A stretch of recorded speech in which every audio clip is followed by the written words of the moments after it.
la météo avec Coloca et sa salle des banquets multifonctions, Il Palazzo. Mesdames, Messieurs, bonsoir. Dernier samedi des congés. Soyez prudents sur les routes et protégez bien vos yeux, vos narines et même vos bouches des poussières en suspension qui contiennent des germes épidermiques. Les températures ce soir oscilleront de manière générale de 10 à 24 degrés et les régions les plus froides se situent dans le septentrion et sur la bande côtière avec le nord-ouest, le sud-ouest et même la région de l'ouest. Dans les détails, l'Est Cameroun en premier. Ici, il fera 22 degrés à Bertois, 23 à Batoré et en matinée ça redescend, on est partagé entre 18 et 19 degrés de température. Par la suite au sud-ouest, c'est ici que l'harmattan se propage et en matinée il fera très froid à Mandji et à Bandjem car il y aura 12 degrés de température. Au nord Cameroun, c'est un temps très sec comme vous le constatez. En matinée, on aura 18 degrés attendus dans la ville de Guider.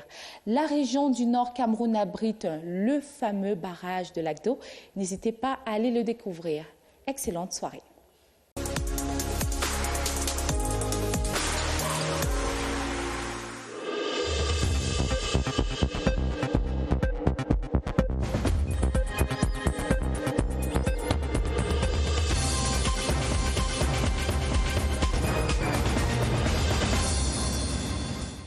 Madame, Messieurs, bonsoir. Bienvenue au 20h30 de ce samedi 4 janvier 2020, la une du journal.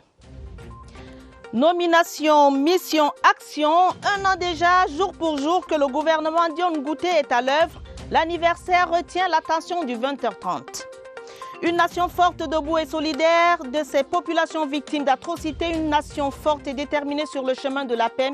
La situation sécuritaire préoccupe, mais l'espoir demeure pour un Cameroun nouveau. Décryptage du message présidentiel dans ce journal. Et puis, Jeux Olympiques Tokyo 2020, le tournoi qualificatif africain pour le volleyball dames s'ouvre demain au Palais des Sports de Yaoundé. Les compétiteurs sont réunis dans la capitale camerounaise. Voilà pour les titres. Mesdames, Messieurs, bonsoir une fois de plus. Merci de nous recevoir chez vous. La situation sécuritaire dans le nord-ouest et le sud-ouest reste une urgence nationale. Le président de la République, Paul Biya, le précise dans son adresse de fin d'année à la nation. Au regard des premiers résultats produits par l'ensemble des actes pris en faveur d'un retour à la paix, l'avenir promet des jours meilleurs. Parmi ces actions, il faut noter la loi portant code général des collectivités territoriales décentralisées ou encore la création d'un comité de désarmement, de démobilisation et de réintégration. Séverin Alégambélé. Au lendemain de la prestation de serment, le 30 novembre 2018 précisément, le Comité national de désarmement, de démobilisation et de réintégration est créé par décret du président de la République. Son but, organiser, encadrer et gérer le désarmement, la démobilisation et la réintégration des ex-combattants de Boko Haram et des groupes armés des régions du nord-ouest et du sud-ouest. Ces groupes désireux de répondre favorablement à l'offre de paix du chef de l'État en déposant les armes. Un an après, le fonctionnement de cette structure placée sous l'autorité du Premier ministre produit des résultats. Il y a les combattants qui ne sont pas encore sortis de brousse, qui constituent une menace permanente pour ceux qui sortent. Mais quand nous regardons les stocks d'armes récupérés par nos forces de sécurité, nous savons qu'il y a beaucoup qui sortent. Dans le schéma tracé, il y a l'encadrement de 152 000 personnes déplacées internes recensées par le ministère de l'administration territoriale. Mais le fait majeur observé, c'est au sorti du grand dialogue national. Il avait été proposé un statut spécial pour les régions du nord-ouest et du sud-ouest. Beaucoup de gens parlaient de laisser ceux qui avaient commis des forfaits dans le nord-ouest et le sud-ouest. Eh bien, comme je recevais des gens, j'informais le président, voilà ce que le peuple dit. Et le président n'a pas attendu la fin du dialogue et il a relâché 333 personnes. Avec la loi portant Code général des collectivités territoriales décentralisées, ce statut spécial a un contenu. Et le temps qui passe apaise les esprits et guérit les blessures. Les mesures prises, la main tendue et l'offre de paix du chef de l'État commencent à porter quelques fruits. Et des signes d'apaisement sont perceptibles sur le terrain. À Boya, dans le sud-ouest par exemple, les activités reprennent progressivement. Charles Lebon, Noesso de CRTV Sud-Ouest. Dans la plupart des villes et villages du sud-ouest, les barricades sont levées. Les populations opposent une résilience au mot d'ordre des complotistes et des irrédentistes. On assiste à une reddition fleuve des sécessionnistes qui regagnent spontanément les centres DDR de Buea. Les grands espaces marchands sont ouverts. Les activités, la vie sociale, la sécurité, tout ça promet. Et c'est ce qu'on souhaite tous. La région du sud-ouest, qui vient de bénéficier d'un statut spécial, bénéficiait déjà d'un statut de zone économiquement sinistrée, avait un train de mesures encourageantes qui l'accompagnent, dont le redéploiement, la restauration de certaines entreprises et l'assouplissement des impôts. Il faudrait également penser comment booster le secteur économique en octroyant des fonds. Oui, si on octroie, n'est-ce pas, un fonds selon le calibre de chaque activité, ce sera un pouce. J'appelle tout le monde qui ont quitté au département de la même de venir faire leur business. Il y a la paix maintenant. Depuis quelque temps, le sud-ouest chante et danse. Les festivals se succèdent pour mettre en vitrine la rosace artistico-culturelle qui découle du précieux héritage du génie créateur des peuples du char de Dieu. Sur le flanc du mont Cameroun qui ouvre ses bras aux athlètes du monde entier.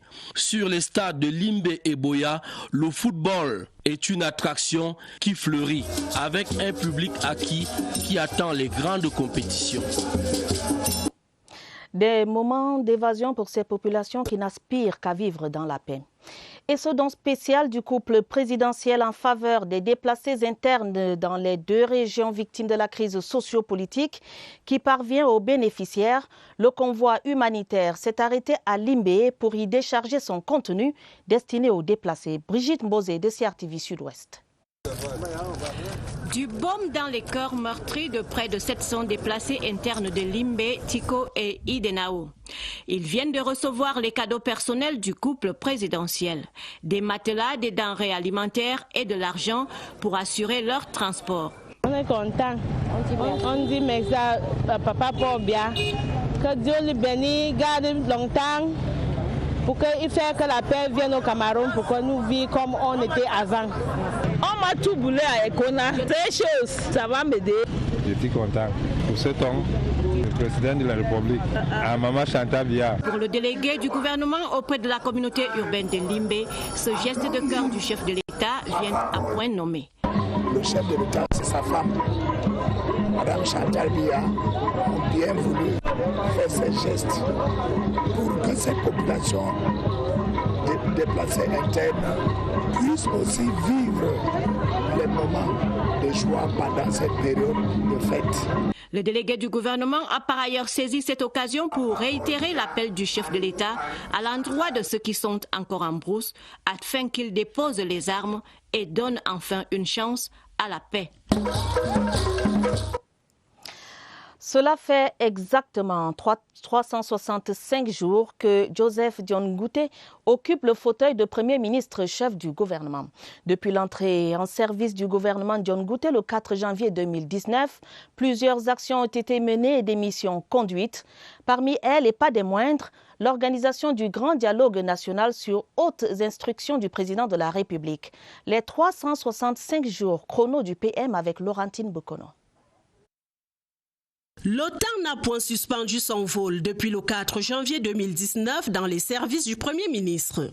En 12 mois, la cadence des événements est restée soutenue.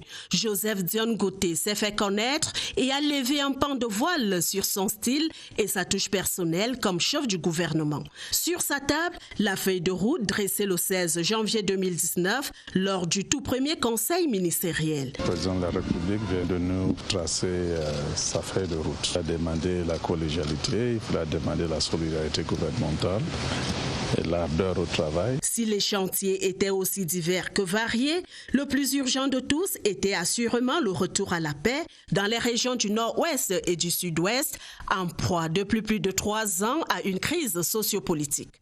Aussi, Joseph Dione Ngouté s'est lancé dans un véritable marathon dans les régions concernées. Objectif, écouter les populations et tendre la main du gouvernement aux brebis égarées.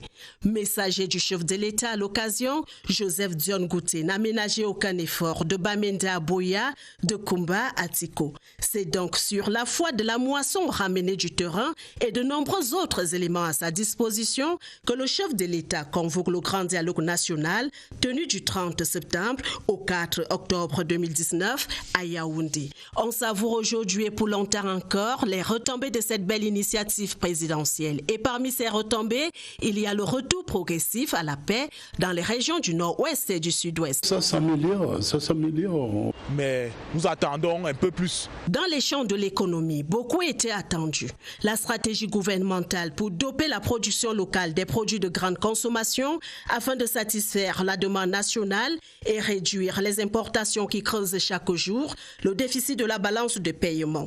C'était d'ailleurs là le credo de chacun des 12 conseils de cabinet que Joseph Dione Ngouté a présidé à l'immeuble Étoile, avec en ligne de mire le bien-être des Camerounais du nord au sud, de l'est à l'ouest, l'amélioration du climat des affaires au Cameroun, l'émergence et le développement de l'investissement privé. En témoigne le thème de la 10e édition du Cameroun Business Forum tenu à Douala. Mais il y a aussi un Dione Ngouté, représentant du chef de l'État, à plus d'une occasion à des assises de haut niveau. L'on se souvient encore d'Addis Abeba les 11 et 12 février 2019 lors du sommet de l'Union africaine. La CEMAC au Tchad, l'ACP en Nairobi, l'intronisation du nouvel empereur du Japon le 22 octobre à Tokyo et récemment encore le sommet extraordinaire de la CEAC à Libreville au Gabon. Le gouvernement Dione Ngouté qui œuvre au quotidien pour le bien-être des Camerounais, mais aussi pour l'inclusion sociale. Parlant d'inclusion sociale, cette journée du 4 janvier honore les aveugles et les malvoyants. Il s'agit de la journée mondiale du braille, ce système d'écriture assez particulier, mais ô combien utile pour ces personnes déficientes visuelles. Maïmouna Mohamedou Nadia. Selon l'Organisation des Nations Unies, ONU, 39 millions de personnes sont aveugles dans le monde et 253 millions supplémentaires ont une déficience visuelle. Pour faciliter leur communication et surtout leur permettre d'acquérir et conserver des connaissances scientifiques via l'éducation, un système d'écriture propre à ces personnes socialement vulnérables a été développé. Le braille, c'est un système d'écriture dans lequel chaque lettre, chaque chiffre et même chaque symbole musical, mathématique et scientifique est représenté au moyen d'une combinaison de 6 points. Le braille a donc été inventé par le français Louis Braille. L'histoire révèle qu'il n'est pas né aveugle, mais l'est devenu très jeune à la suite d'un accident. Cet instrument donne aux personnes aveugles et malvoyantes un accès aux mêmes livres et revues que ceux destinés à une lecture visuelle. La Journée mondiale du braille est ainsi l'occasion de souligner le handicap dont souffrent les aveugles et les malvoyants, mais aussi de rappeler l'existence de cet alphabet tactile. Cette édition permettra une fois de plus de sensibiliser le public sur l'importance du braille pour des centaines de millions de personnes vivant avec une forme de déficience visuelle. Dans l'actualité ce soir, la 14e édition de la Grande Foire de Yaoundé, baptisée Yaoundé en fête, rentre en gare demain dimanche. Ce samedi, veille de fermeture, de nombreux visiteurs étaient présents sur le site du Palais des Congrès. Parents et enfants ont voulu profiter de ces derniers instants dans une ambiance festive captée par notre reporter Marlise Eno-Ambarga-Oumo. Ces enfants n'oublieront pas de sitôt ces moments de joie et de bonheur vécus à Yaoundé en fête pendant ces congés de Noël. Des moments de partage et d'échange en famille pour entamer la nouvelle année. Cette fois-ci, j'ai dit que bon, il faut que je vienne essayer de vivre le dernier moment avec les enfants pour qu'ils passent un bon séjour. De nouvelles langues qu'on est en train d'entamer. La distraction des enfants. La famille, ça permet d'échanger les idées. Nous avions dit que pourquoi pas cette année, on profite de cet instant pour venir se distraire et découvrir. Pour ces derniers plaisirs de Yafé, l'éventail des distractions est appréciable et les enfants ont le choix entre monter à cheval et les fortes sensations que produit la chaise volante. On a vu les jeux des manèges là qui nous ont plu et on va partir tourner là de maintenant. Et je suis très contente d'être venue. Ça me fait très mal que Yafé se ferme demain. Pendant 18 jours, Yafé a donné à voir et à déguster des saveurs uniques. Je suis venue chercher les glaces à Yafé. Je suis contente d'être ici à Yafé. Malheureusement, à toute chose sa saison, C'est avec un pincement au cœur que certains visiteurs verront cette édition se refermer ce dimanche. Pour les commerçants comme pour les acheteurs, à quelques heures de la clôture, les affaires sont florissantes. J'ai trouvé ma machine ici là pour presser les jus, pour boire avec les enfants à la maison et autres petits trucs là. Les prix sont abordables. Le marché, on a quand même pu avoir un grand chiffre. De bonnes affaires et surtout d'agréables moments que les retardataires peuvent encore rattraper avant le clap de fin de Yafé 2019. Et Yafé referme parce que l'école reprend, chers enfants. Le countdown de la rentrée scolaire du deuxième trimestre est lancé. Les élèves reprennent le chemin de l'école lundi prochain, 6 janvier. À 2 jours de cette échéance, c'est la grande bousculade dans les agences de voyage à Yaoundé, à la gare routière de Mvan, par exemple, où s'est rendu notre reporter Franck Evina. Parents et élèves s'empressent de regagner leur ville de résidence. Voici son reportage. S'aligner et attendre. En cette veille de reprise des classes, la patience s'impose à tous dans les agences de voyage. Moi, ça ne me dérange pas. Bon, je me dis que c'est l'affluence. Après les fêtes, les gens vont rentrer peut-être dans les lieux habituels. Il y a un mouvement de flux, il y a beaucoup de passagers. Et ce qu'on fait en ce moment, c'est de satisfaire toute la clientèle. Cette ambiance sous-tend le retour des parents, le retour des élèves au lendemain de fêtes de fin d'année. Les responsables des structures de transport s'attendaient à ce pic d'affluence. En de pareilles circonstances, pas question d'improviser. Le maître mot, c'est l'anticipation.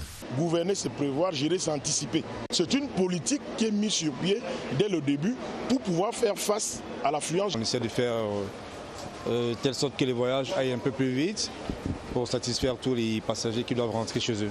L'aspect sécuritaire n'est pas à négliger. Les passagers doivent montrer patte blanche avant et pendant l'embarquement. Ça fait pratiquement 1 mois qu'on a révisé tous nos véhicules. On a renforcé au niveau du personnel. C'est également le ministère du Transport qui nous accompagne dans des colloques qu'on tient pour sensibiliser les chauffeurs. Une fois embarqués, une dernière épreuve s'impose aux passagers, celle des bouchons monstres, comme ici, à la gare routière de Mvan. Reparlons ce soir de mérite, reparlons de récompenses et de galons. Avancement en grade, les officiers, les personnels non officiers et les militaires du rang ont reçu à Bertois, dans la région de l'Est, de nouvelles épaulettes. La cérémonie était présidée par le gouverneur Grégoire Mvongo. C'était en présence du général de brigade Joseph Nouma. Les détails avec Arlequin Soaibou de CRTV Est. La tradition du port de galons et des épaulettes a été respectée ce 1er janvier 2020 à la garnison de Bertois. 23 officiers des armées, de la gendarmerie et de la marine nationale ont arboré leurs épaulettes des mains du gouverneur Grégoire Mvongo, du général de brigade Nouma Joseph, commandant d'armes de la place de Bertois, et des officiers parrains et de promus. Avec le même rituel d'ouverture et de fermeture des bancs, les colonels Somon Vomo-Martin du 14e BIM, MV Alexandre du 2e BIR ont reçu leurs épaulettes. 73 personnels non officiers ont à leur tour changé de grade. Les galons qui varient des sergents, maréchaux de logis, maître principal, adjudant et adjudant-chef ont été honorés par les parrains. C'est un sentiment de satisfaction qui m'anime et beaucoup plus un appel à plus de responsabilités. Être promu colonel ce jour est un moment de joie et de satisfaction, mais j'aime à dire que derrière la récompense qui est individuelle, il y a un travail collectif. Le nouveau grade d'adjudant-chef aujourd'hui me donne beaucoup de responsabilités. Ce nouveau grade me fait aspirer à beaucoup plus grand. Les troupes d'honneur composées de pelotons de gendarmerie, des compagnies de l'armée de terre, du BIR, de l'armée de l'air, du corps national des sapeurs-pompiers étaient commandées par le lieutenant-colonel Medjo Aloïs. Bouquets de fleurs et défilés militaires sont venus rehausser l'éclat de la fête des armées. Tradition respectée également au camp de la valeur de la 2e région militaire interarmée de Douala. Ils étaient 47 officiers, 196 sous-officiers et 3 militaires du rang à avoir été promus au grade supérieur. Leurs galons leur ont été épinglés par le gouverneur Samuel Dieudonné Ivaha Dibois. Aboubakar Abo de CRTV Littoral nous en dit plus. La Grande Muette a donné de la voix ce 1er janvier 2020 au camp de la Valeur de la 2e région militaire interarmée. Au rythme cadencé de la musique militaire, les promus du jour ont marqué le pas de l'avancement au grade supérieur. 47 officiers, 196 sous-officiers et 3 militaires du rang ont vu leur statut progresser d'un palier. À cette étape de la progression, les défis sont encore plus nombreux parce que c'est des responsabilités qui s'ajoutent avec cette promotion. Les défis qui m'interpellent sont multiples, n'est-ce pas, la conduite des hommes en opération, la bonne gestion des hommes et, n'est-ce pas, savoir satisfaire aux attentes du chef de l'État. Encore plus heureux que les élus, les membres de famille dont les cris et eu contagieux ont ajouté un petit côté décalé mais plaisant à un office sérieux. Le tout sous le regard amusé et satisfait du gouverneur de la région du littoral, Samuel Dieudonné Iva Hadiboua, lequel présidait la dite cérémonie. On l'aura compris, une vie d'honneur et de fidélité a aussi ses beaux jours. Félicitations aux promus. Attention aux friandises que consomment vos enfants. Leur origine n'est pas toujours sûre et saine. Une usine de fabrication de bonbons dans une habitation au quartier Messassi à Yaoundé a été découverte par des éléments de la gendarmerie nationale. Plusieurs milliers de produits déjà écoulés sur le marché. Pierre Evembe. Immersion dans une entreprise aux activités douteuses. Le nom, Top Mami, slogan, le goût de ça. Des friandises belles à voir pour les enfants, mais horribles quant au conditionnement. Les Pandores ont eu vent d'une activité illicite, mais sur le terrain, la situation semble plus compliquée que les estimations. Déjà, la structure et les mesures de conditionnement ont un impact environnemental impressionnant. 400 cartons de ces bonbons sortent chaque semaine à raison de 2000 francs l'unité, ce qui signifie des milliers d'enfants consommateurs de ces bombes à retardement sur le plan de la santé. L'activité a été mise en arrêt en attendant les résultats des enquêtes devant déterminer la dangerosité de ces produits et de leur fabrication et surtout l'observation de ces tout-petits qui ont consommé les dits bonbons. Des experts des ministères de l'Environnement et de la Santé ont effectué une descente sur les lieux. Ils ont été frappés par le spectacle, mais préfèrent attendre la suite des investigations pour se prononcer définitivement.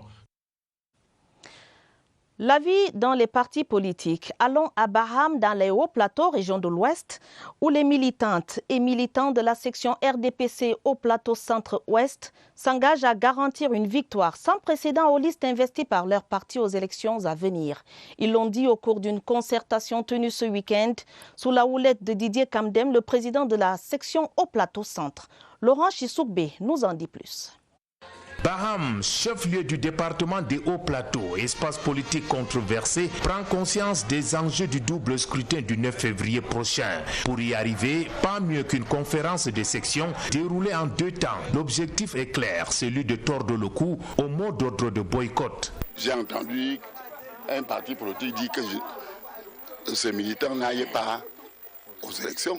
Donc nous sommes à pied d'œuvre pour que beaucoup de gens aillent aux élections et que la paix règne avant, pendant et après ces élections. Oiseaux de mauvais augure, prédicateurs de langues de division, vont sans doute se heurter à la résistance des militants qui n'accepteront guère, voire le RDPC, sous le coup d'une quelconque manœuvre malsaine visant à remettre en cause le processus électoral enclenché.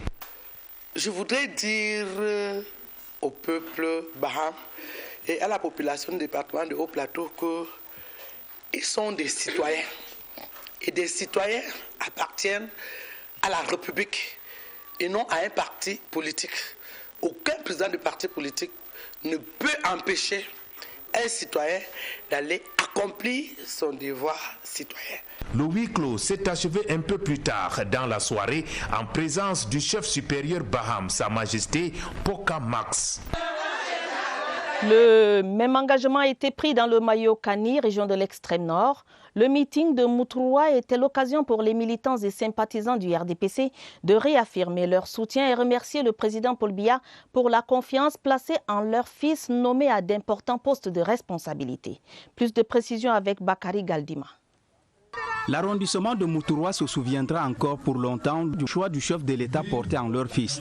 Jocelyn Moussa Bouba, promu directeur des affaires générales au ministère des Sports et de l'Éducation physique, et Esaïe Moussa Aubin comme directeur des contrats au ministère des Travaux publics. Cette promotion qui honore les militants de la section RDPC du Mayokani Nord-Ouest augure des lendemains meilleurs pour les populations, en l'occurrence les jeunes de cet arrondissement. Les heureux du jour qui ont suivi avec beaucoup d'attention les conseils des différents orateurs promettent d'œuvrer sans relâche pour un retour de l'ascenseur lors des échéances municipales et législatives du 9 février 2020.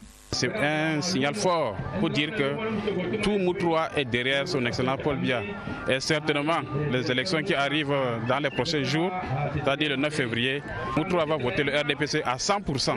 Il est donc normal qu'on vienne dire merci à son excellence Paul Biya pour avoir pensé à deux fils de l'arrondissement de Moutourwa et partant du département, pourquoi pas de la région de l'extrême nord. En attendant, il faut glorifier Dieu qui a bien voulu que le président de la République, son excellence Paul Biya, accorde sa confiance à ces deux jeunes de Moutourwa, d'où le sens à donner à ce culte d'action de grâce. Prenez part à ce meeting de remerciements, outre les leaders traditionnels, les forces vives de Moutourwa et les membres de la délégation départementale du RDPC, il y avait également le préfet du Mayokani, représentant le ministre des Travaux publics. Toujours en politique, le collectif des jeunes patriotes avec Paul Biya réitère son soutien au président de la République. C'était ce samedi au cours d'une marche patriotique dans l'arrondissement de Yaoundé 1er. À l'occasion, ils ont appelé les jeunes à tourner le dos à la division pour que le Cameroun demeure un et indivisible. Stéphane Zemboma. Des centaines de jeunes de l'arrondissement de Yaoundé 4, tous acquis à la cause du vivre ensemble pour un Cameroun uni dans sa diversité. Cette volonté et ces idées, ils les ont exprimées publiquement ce samedi au cours d'une marche de soutien au président de la République. Une initiative du collectif des jeunes patriotes avec Paul Biya. Selon les saintes écritures, tout pouvoir vient de Dieu. Le pouvoir en place de nos jours a bénéficié de l'onction divine et de la volonté du peuple camerounais. C'est la raison pour laquelle j'exhorte aux Camerounais de respecter nos institutions et ceux qui les incarnent, de soutenir corps et âme son excellence M. Paul Biya, qui a la lourde charge de bâtir pacifiquement le Cameroun vers la voie de l'émergence. Du carrefour Ekounou à la sous-préfecture de Yaoundé 4, leurs voix se sont élevées à travers cette marche patriotique pour dénoncer et fustiger les ennemis de la paix sur le triangle national. Nous souhaitons que vraiment le pays soit dans la paix, que tous ceux qui sont là pour le tribalisme, qu'ils abandonnent ça, et ceux qui sont avec les Boko Haram, qu'ils abandonnent et que la paix règne. La rencontre a aussi permis aux divers responsables du JAPABI d'inviter les jeunes à voter utile et à opérer le meilleur choix lors des prochaines consultations électorales. La suite du journal avec cet élan de cœur de la sénatrice Regina Mundi au groupe de femmes du Ndiankwaya de l'église presbytérienne de Bamenda. La parlementaire leur a offert des semences agricoles en guise de soutien pour leurs différentes activités. Augustin Guizana, CRTV Nord-Ouest.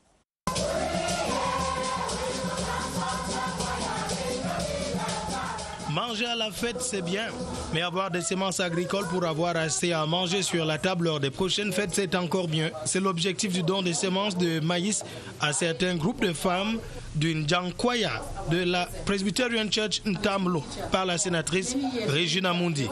L'élu du peuple a également inscrit ce geste symbolique dans la dynamique de la fête de la Nativité. En retour, les bénéficiaires, à travers des chants et danses, ont dit merci à celle qu'ils ont appelée affectueusement la mamelle nourricière. Ce samedi était jour anniversaire des 25 ans d'ordination épiscopale de Philippe Alain Barga, l'évêque du diocèse de Bolova. Une célébration eucharistique qui a connu la présence de hauts dignitaires de l'Église catholique et de plusieurs personnalités. Charles Abosolo Oba de CRTV Sud. Une mobilisation des grands jours sur la colline d'Aban, le siège du diocèse de Bolova. Avec des hauts dignitaires de l'Église catholique au Cameroun et dans le monde entier, des personnalités politiques, des membres du corps diplomatique et de nombreux fidèles. Tous venus partager avec Monseigneur Philippe Alain Barga la joie de ses 25 ans d'engagement sacerdotal. Il s'agit aujourd'hui de rendre grâce à Dieu pour le don du sacerdoce qu'il fait à son Église et à son peuple. Parce que le prêtre est appelé à servir le peuple, à lui apporter Dieu, à lui ouvrir les voies du royaume. Et je pense aujourd'hui cette mobilisation est une action de grâce au Seigneur, une reconnaissance que ce peuple a envers le Seigneur. Nous voyons ici l'universalité de l'Église catholique. La messe pontificale en l'occasion, célébrée par l'ordinaire des lieux, a été marquée par plusieurs prises de parole. D'abord, l'homélie de Monseigneur Jean Barga, archevêque métropolitain de Yaoundé, qui appelait le peuple de Dieu à aimer ses pasteurs. Puis les interventions de Monseigneur Joseph Marine Diokala, président en exercice de la CEPI, et de Monseigneur Ludwig Schick, archevêque de Bamberg en Allemagne, présentant tous Monseigneur Philippe Alain Barga comme un grand homme de foi. On n'est pas dans le secret de Dieu. Je n'étais pas sûr d'atteindre l'âge de Jésus que j'ai et surtout d'assister à ce 12e sacre de mon fils. La présence des fidèles chrétiens d'autres obédiences à cet événement est la manifestation de l'œcuménisme impulsé dans le diocèse de Bolova par ce natif d'Obut qui, à 51 ans, continue de guider le peuple de Dieu sur la montagne du Seigneur.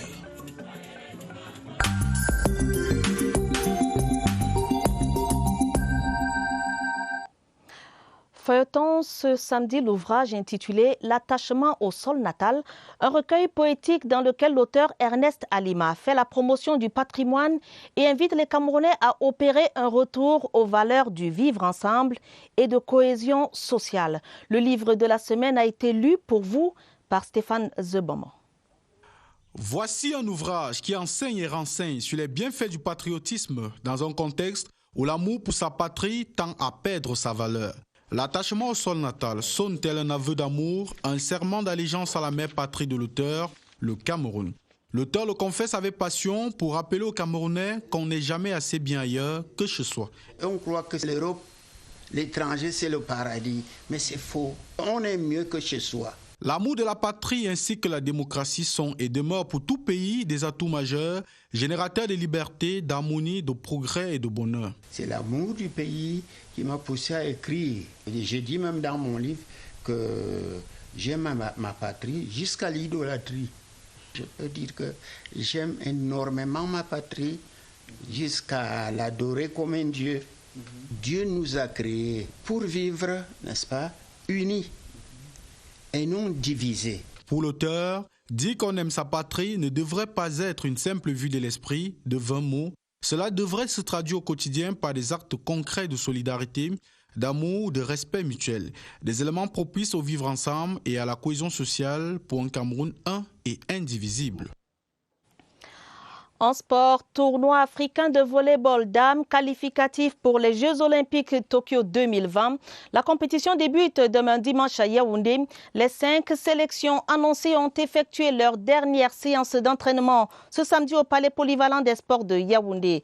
L'Égypte, le Nigeria et le Botswana ont été précédés par le Cameroun et le Kenya. Pour l'équipe camerounaise championne d'Afrique, le moral est au beau fixe malgré l'absence de 2 joueuses clés, Raïssa Nasser et Laetitia Momha. Dans l'ensemble, tout est prêt pour que du 5 au 9 janvier prochain, les volleyeuses montent au filet pour le spectacle. Joseph Guetamandeng. Le ticket qualificatif pour Tokyo 2020 passe par ce parquet du Palais Polyvalent des Sports de Yaoundé. Entre le Nigeria, le Botswana, l'Égypte, le Kenya et le Cameroun, sortira une seule sélection de volleyball dames qui prendra la route du Japon pour les Jeux Olympiques.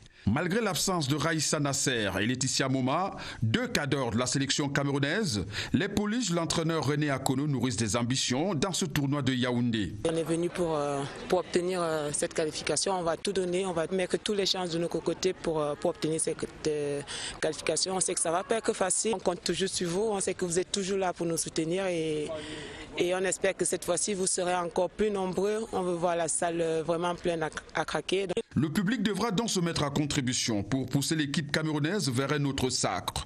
Sinon, la sélection kenyane, vice-championne d'Afrique, pourrait tirer profit de l'absence des 2 joueuses camerounaises pour frapper un grand coup. Au regard de l'intensité des séances d'entraînement effectuées ce samedi, le spectacle est attendu tout au long du tournoi du 5 au 9 janvier. Même les petits détails seront pris en compte. Pour la première fois, tous les matchs se dérouleront avec la vidéo-assistance. Reste que les actrices montent au filet ce dimanche avec comme premières affiches Égypte-Kenya à 16h et Botswana-Cameroun à 19h. Voilà qui met un terme aux 20h30 de ce samedi. Prochain rendez-vous avec l'information, ce sera à minuit sur cette antenne. L'information en continu, c'est sur CRTV News. L'information sportive, c'est sur CRTV Sport. L'information tout court, c'est sur CRTV Web. Mesdames, Messieurs, merci de nous renouveler votre confiance. Bonne soirée à tous.